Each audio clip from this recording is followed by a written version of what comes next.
Hey guys, OGLBinding here. Welcome to SPL Draft Notes Week 5, the video series where we talk about everything and anything SPL related. If you guys are excited for the Week 5 rendition, be sure to drop a like on the video as well as subscribe to the channel. We're on our way to 3,000 subs. We're getting so close, only a couple hundred away, and I would really appreciate it if you help me hit that end of the year goal. Everybody who watches it today hits that sub button. We should hit it, so I would really appreciate it a ton. And yeah, with that being said, let's go ahead and jump into last week's recap.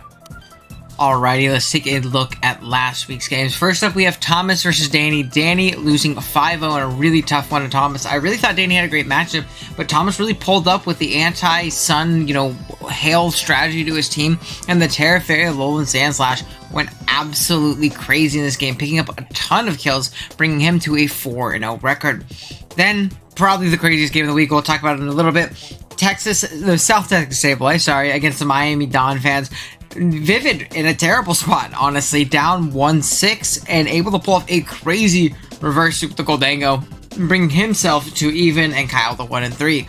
Viz vs Nexus was definitely an interesting one. The Web's offense just overwhelmed Nexus. He brought some really cool things too. A lot of sub, some psychic terrain, a lot of anti-gambit tech, which is good because it could have been potentially Defiant Gambit that he gave Webs to. Thankfully for Viz, it was Supreme Overlord in this matchup, so he didn't really have to worry about it too much, and once the Webs went up, it was really hard for Nexus to come back, and Viz was able to take home a nice 2-0 dub. Then some more really cool tech. Emvee versus CBAD. Emvee pulled up with the Heart Swap. I almost said Take Art, but that's the move that's banned. It had Heart Swap this week, taking away the boost from the Cresselia and pulling home the game. Emvee played this game very solid, and it was really fun to want to watch. Then we have the Carolina Hackers against Drewby and his New York Marauders. Drewby pulling out a 3-0 victory. So Titan really pulling a lot of weight here. Leo unfortunately not grabbing that first win. Him and Danny are both vying for it. They're really fighting for it. Hopefully they'll get it soon, but this week the battle goes to Drewby.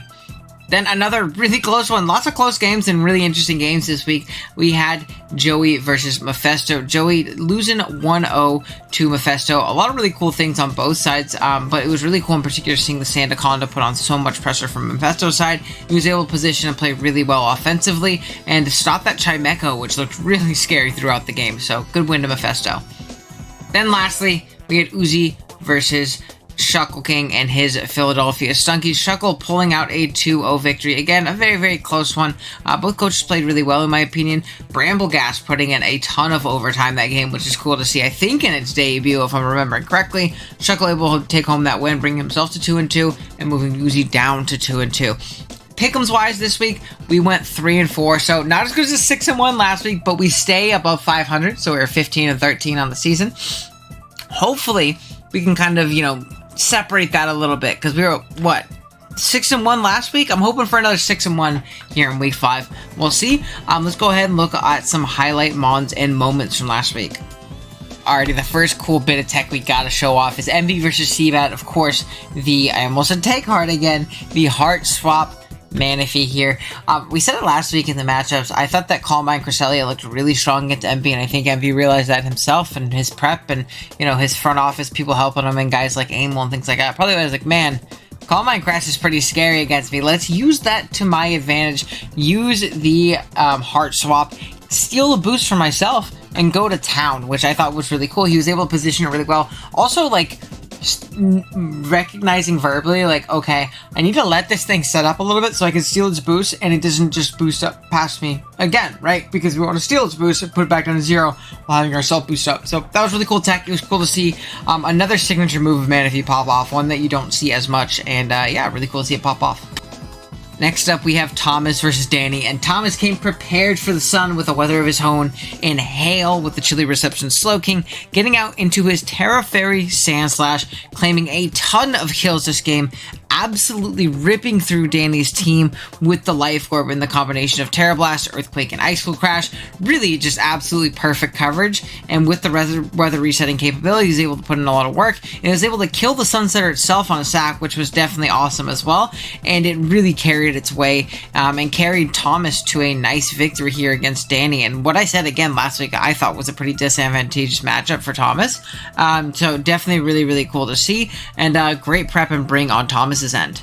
Of course, we do have to talk lastly about Vivid versus Kyle. Kyle was ahead in this game and really commanding actually for, I'd say, about 90% of it, but that last 10%, Vivid came to play. He was able to get up the sticky webs and a spike with his Spy Ops.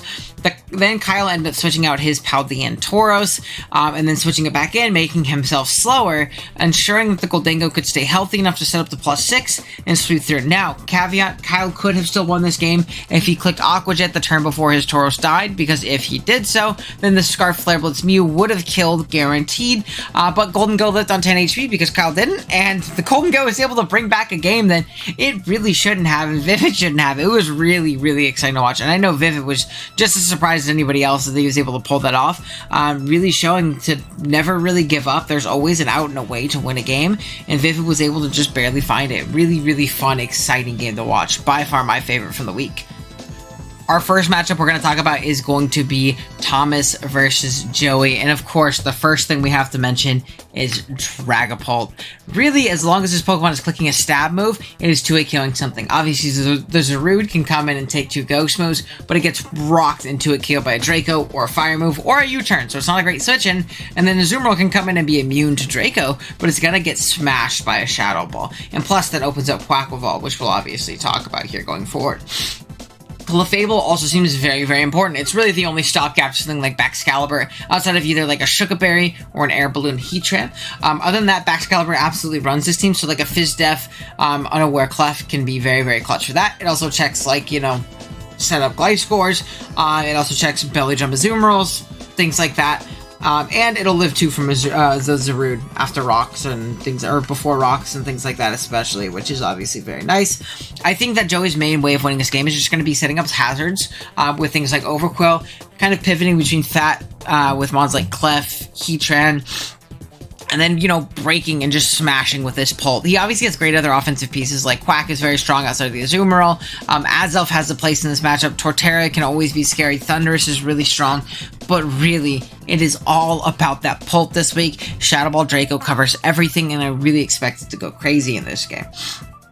Now, from Thomas' side, I think the combination of Bax, Zarude, and Gliscor all seem very strong. Really, the only thing stopping all three of those is going to be the Clefable, and if you can find an apt way of getting rid of, removing, killing, chipping down the Clefable, over-pressuring it, then I think he's going to be in a good spot. That should be what he does. I think Scarf Zarude is a guaranteed, like, need in this game, just as a means of revenging the Dragapult. Otherwise, he sacks one to Pult every single time it comes in, and then he just really doesn't have great ways of revenging it outside of Hail and then like Ice Shard backs. So outside of just sacking one every time to it, he kind of just doesn't kill it afterwards. So I think Scarzarude is like a guaranteed need. I think the SD Facade Gliscor can also be very, very strong in this matchup. Not really wants to take on just +2 Earthquakes in general. And Facade is a great neutral click. It blows up both of the ground immunities or all 3 of the ground immunities really, really well. And last move could be like Protect or Taunt or whatever it may be. Taunt really beats down the Clefable well. Protect is just better for the rest of the team overall, so it kind of depends on the role he wants to go for. Now, next, Slowking. I think it probably rocks an AV, but it could be a little bit more Fizz-Def in this matchup. AV does seem pretty necessary into things like Heatran, Azelf, and Thundy, so that obviously can be clutch. And Azu seems really important as well. It is the only Quaquaval check on this team, which kind of smashes otherwise. I could really see like a Boots Rest Talk variant, or just some kind of, you know, really bulky, punishing Azumarill to check that Quaquaval. Overall, I do think that Joey has this matchup just because of the overwhelming power of the Dragapult here, but we'll see how it goes. Next up, we have Danny versus Kyle. On Danny's side, holy Walking Wake. This Pokemon looks absolutely incredible in the sun. Now, I don't think a Choice Locked variant is going to be great, but maybe some kind of Dragon Fang variant, as it seems really strong. Dragon, Fire, Water, as per usual, seems very strong, but in this matchup in particular, Draco seems super, super free, and especially because I think that Danny has the advantage in the Weather Wars. Yes, double Ninetales action, but Danny's Ninetales being slower than Kyle's actually gives him an advantage, because in a one-on-one scenario, if they are both very fast, or if Danny makes sure that his is slower, he will always get the weather up opposed to the blizzard or the hail that is up. Plus, obviously, you have the type matchup. You can switch hard in on the Ninetales to go with it accordingly and things like that, and also doesn't look too bad offensively. So that's something to keep in mind, obviously. Other than that, Pokemon like Munkidori can actually be very strong here, which is pretty funny. We kind of talked about that when Kyle played Shuckle, but I think Munkidori has a great place here. Sylveon is going to be a great piece defensively into something like Moon. Now, it does have to be very careful about how healthy it stays into like a Life Orb Iron Head or a +1 Iron Head, but if it can stay healthy, it's going to be very solid into checking that thing, which is obviously very nice in this matchup. Now, from Kyle's side, just mentioned it, the Moon, it does look very good. If he can get any chip on that Sylveon, he can definitely pull out a game with that guy. He does have to stay out of range of the Lycanroc, which is definitely a very viable possibility to bring in this matchup. Outside of that, I think Mew is probably going to be Kyle's best win con. If you look at Danny's team, he does not own a Dark type. So, some kind of Dual Dance variant, some kind of Resto Chesto variant, some kind of setup Mew seems very likely. Some kind of stored power variant in particular. I think like Cosmic Power, or probably like Iron Defense, Calm Mind, Resto Chesto with just like mono stored power seems really powerful here. It seems like it'll do really well.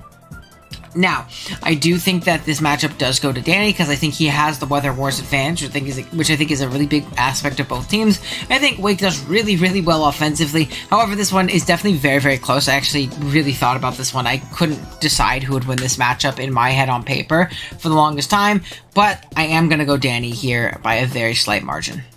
Next up, we have Emvee in his San Diego Gym Chargers against Leo in his Carolina Hacksters. From Envee's side, I think that Manaphy looks really strong this week.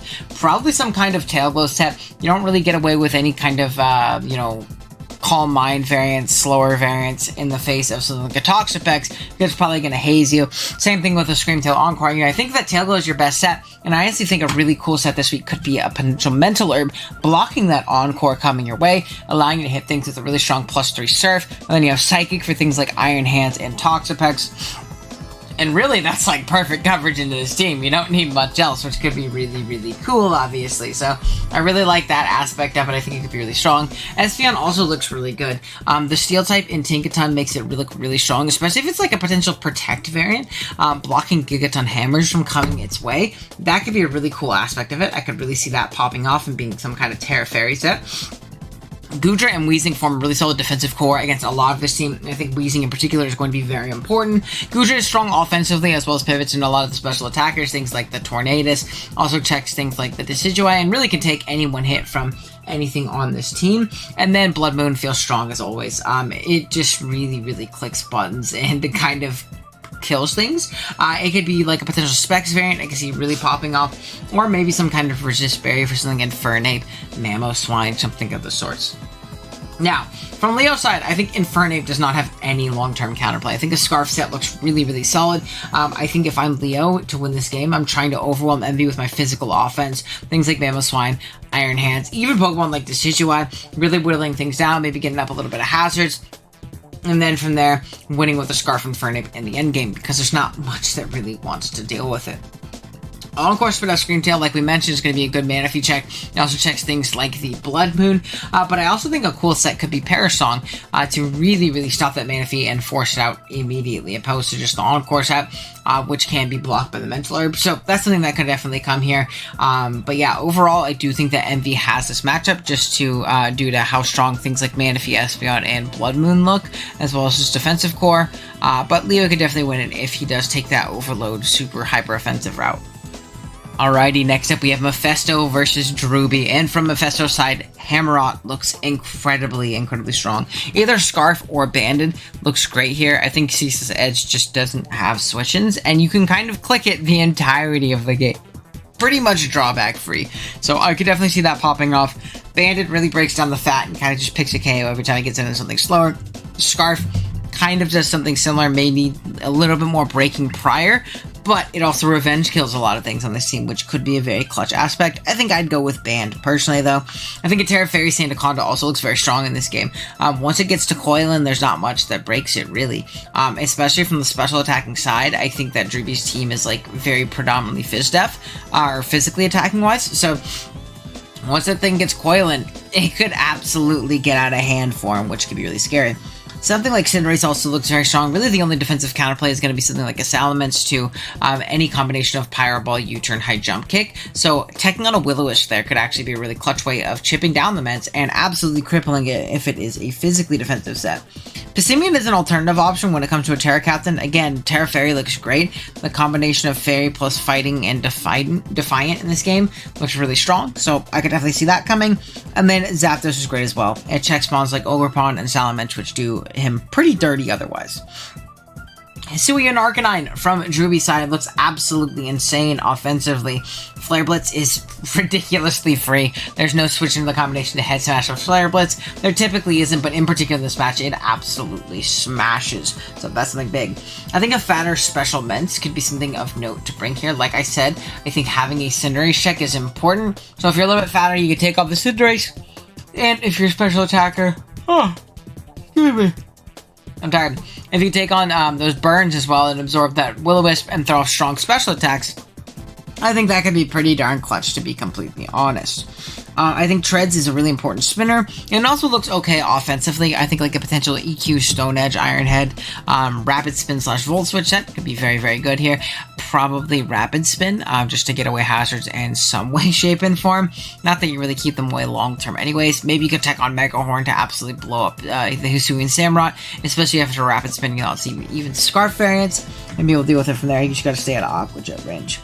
Now, overall, though, I do think that this is going to be Mefesto's matchup. I think that Drewby has some cool pieces, but Mefesto's matchup offensively seems very, very overwhelming, with the likes of the Hammerot plus Cinderace, plus Pokemon like Gengar and potentially Passimian, even if it's not going to be the Terramon this week.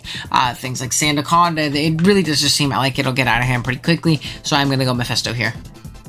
Next up, we have Nexus versus CBAD, and man, oh man, I feel like I keep putting Bundle on, like, the highlight mon for this, and it's weird because as a guy who's using Bundle himself in the GBU, I keep yelling about how fraudulent this Pokemon is and how much I hate it, but CBAD just keeps getting these Bundle matchups, man, where it goes crazy. Bundle goes crazy. It just freeze dries the entire game. If he gets up any type of hazards into the King Gambit to pressure it, Bundle just clips freeze dry, and then gets out, and it clicks freeze dry, and gets out, and clicks freeze dry, and it gets out until it wins with freeze dry.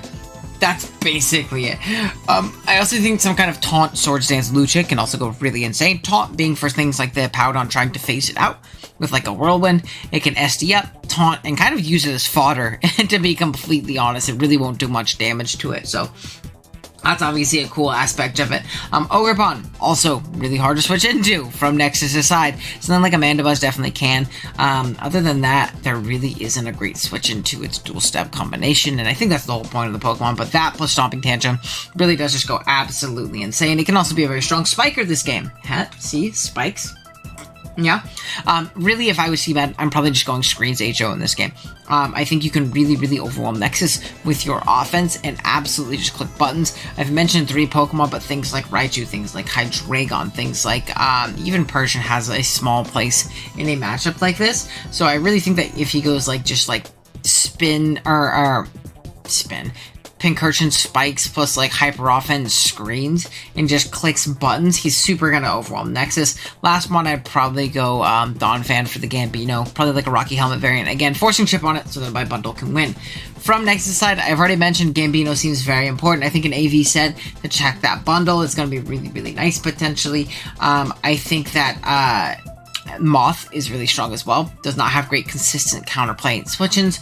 Can also grab great U-turns for other things on the team, like Gambit, into things like Cresselia, which can obviously be very, very nice. I think Wish and AV Gambit seems really clutch from something like Fizdef Aloe. Mandibuzz also seems very good defensively, and then Hippowdon plus the Houndstone can also be very, very strong. I think that a Terra Houndstone, goodness gracious, Owen, can be very, very powerful here, either for Terra Fairy or Terra Fighting. Really does rip through everything and really outpaces a lot under the sand, which can be really, really cool. Now, overall, I do think it's a pretty close matchup, but I am going to go CBAD here, a slight margin, just because I think his offense is very overwhelming. As long as he grabs early momentum, gets up hazards, he can just kind of click buttons and go from there. So, yeah, I'm going to go CBAD here.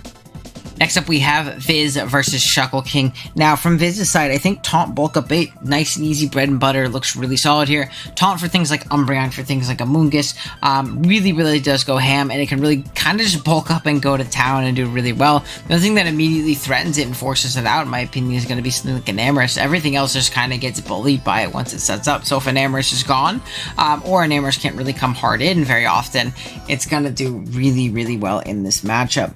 Now, other than that, I think spikes are really strong here as well. I think getting up spikes with something like Tinglu or Glimmora basically means they're there to stay. Because from Shuckle's side, you can't really defog with Girder because the Annihilate's going to get a Defiant boost. You can't really Rapid Spin with Tatsugiri because Annihilate says no. Stop it, you're a Tatsugiri, and just blocks you from doing so. So Spike's up there to stay. Your Annihilate starts going crazy. You can bring something like a Jolteon. Terra Ice looks really strong, at least as a pivot. But the thing is, it kind of forces struggles to grab Okos and really just kind of dies to everything. So while it does do well, I think it really needs that Spike support to do well, and it needs them up early so that it can Terra and start clicking Volt Switch, obviously. Now, I do think Armorers does look really strong, though, on this side of the, side of the field. Obviously, something like Umbreon can take it on pretty decently, but if spikes are up, armor cans are really going to start hurting, and that's for darn sure. Now, from Shuckle's side, you can see the highlight mon for this matchup is going to be Leonamorous. I think that the combination of Fairy, Fire, and Ground absolutely demolishes Viz. So I'm going to call mine 3 attacks variant. Seems really strong in this matchup. Just to Moonblast through everything. Mystical Fire for the Corviknight, and then Earth Power for the Glimmora. Everything else, and the Armorers, everything else just gets Moonblasted. Like, everything else just gets Moonblasted and takes a ton of damage, which can be really scary. So that Garchomp also looks up. Some kind of SD Scale Shot 3 attack set with Fire Fang looks good. Fire Fang hits the Corviknight hard, as well as the Rabombi if it is an Air Balloon variant. Or just a Rabombi variant because it resists ground, I guess, technically, still, which can be, a big thing. Amoonguss Umbreon covers a lot of defensive issues and, plugs a lot of holes. The only scary thing is Ape does beat both of those, but between Mismagius and the Enamorous, 2 big options to revenge the Ape. I think you should be fine. Personally, I am going to lean Shuckleking with matchup because I think his team looks really good offensively. Alrighty, and then lastly, we have Vivid versus Uzi in a really fun matchup. Now, from Uzi's side, Holy Tusk, Holy Weavile, and Holy Bear. All of the... Holy Bear sounds like a song name. I don't know why. But I think Tusk, Weavile, and Bear just go absolutely crazy. There's no switches to Weavile on Pivot's team. Just period. Now, maybe you don't want to go Choice Locks in this matchup because you kind of want the flexibility of being able to go for Low Kick on the offensive Dark types, especially if they're not Scarf or you knock off their potential Scarves. You can kind of blow them up with a knockoff into a Low Kick, which I think is really cool. And especially that Ice coverage alongside that, and Low Kick hits the Abomasnow. But really strong here. Same thing with Tusk, same thing with Bear. All of these Pokemon look incredibly strong in this matchup and do not have consistent counterplay from Vivid's side. I don't think Vivid will win this game by playing defensively because Uzi will be able to overwhelm him. Now, defensive piece-wise, I do think something like Dragalge is going to be very important. It pivots into a lot of special attackers. Really those top 3, which we'll talk about in a second, from Vivid's side, are going to kind of be his main bread and butter in winning this game. It does check those things. I think that Gardevoir with Healing Wish for that reason can be very valuable. I feel like I say it every week, Healing Wish, but I am a Healing Wish stan. I feel like the more I play Draft League, the more I value that move, in particular on like a Scarf Gardevoir. Gardevoir can Healing Wish up the Dragalge. Same thing with Shaman, to be completely honest, but I think Gardevoir does it a little bit better in this matchup, and Shaman might want to come and stick around a little bit longer for things like the Greninja, because it's a good Greninja check, but Gardevoir Healing Wish up the Dragalge can give it a second life and really help it stick around and, make a long-lasting impact in this game. Now, from Vivid's side, I think his top 3 look really solid and kind of just an overload principle. I think like a double Scarf from Chi-Yu, Goldango, and Wincon Battlepron Grand would probably be how I approach this matchup personally. You can really overwhelm common checks, things like the Empoleon, things like the Goldango, and if we can get rid of those things, then my Greninja can come in and maybe Battle Bond and win this game, and that's the way I would approach it personally. On top of that, you have solid pieces like the potential Decidueye, which is going to check things like the Great Tusk really well. You can even go Terra Steel. I think that matches up and kind of flips a lot of matchups on its head.